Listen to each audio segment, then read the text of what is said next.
Ada dinding retak macam ni, tapi macam mana nak baiki dia? Nak baiki dinding retak macam ni, langkah yang pertama adalah kita kena korek dinding ni bagi dalam, kemudian kita akan tampal balik dan plaster balik. Untuk tebuk dinding macam ni, saya perlukan rotary hammer supaya lebih mudah dan lebih cepat.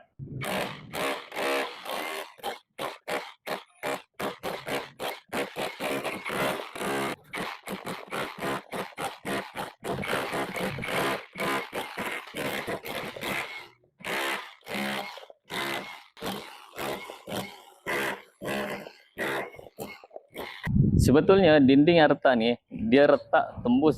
Yang ni saya tunjuk dinding yang retak ni, dia tembus sampai ke jiran sebelah. Untuk dinding retak yang tembus sampai ke sebelah macam ni, kita perlu cocok besi, atau istilah lain kita kena jahit dinding tu. Saya akan jahit dinding ni menggunakan besi R6. Sebelum saya sambung untuk cocok besi, inilah dia rotary hammer yang saya gunakan. Rotary hammer needs 20 volt.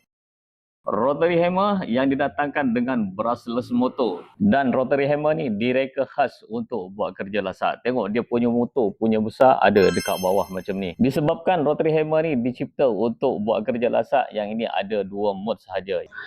Anak panah ke belakang adalah mod untuk hacking, dan bila kita pusing mod ke depan macam ni, yang ini adalah mod hammer drill. Dengan motor yang besar macam ni, dia akan memberikan kuasa 3.5 joule. Model rotary hammer ni adalah NZPT 20 H30B. Apa yang paling best daripada rotary hammer ni, dia ada sistem AVR atau Advanced Vibration Reduction. AVR rotary hammer ni bukan satu tapi 2, ada atas dengan bawah. Jadi gegaran tu dia akan kurang sampai ke belakang ke pemegang ni. Jom saya nak sambung korek untuk cocok 4 besi dekat dinding yang retak ni.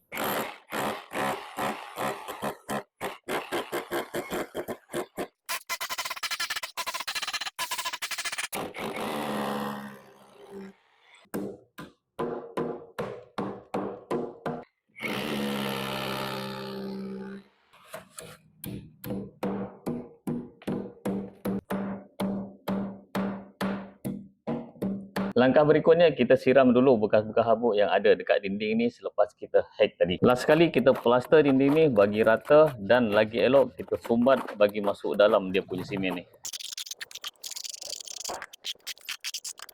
Alhamdulillah dah siap dah baiki dinding retak. Video ini dikuasakan oleh Nets Power Tools.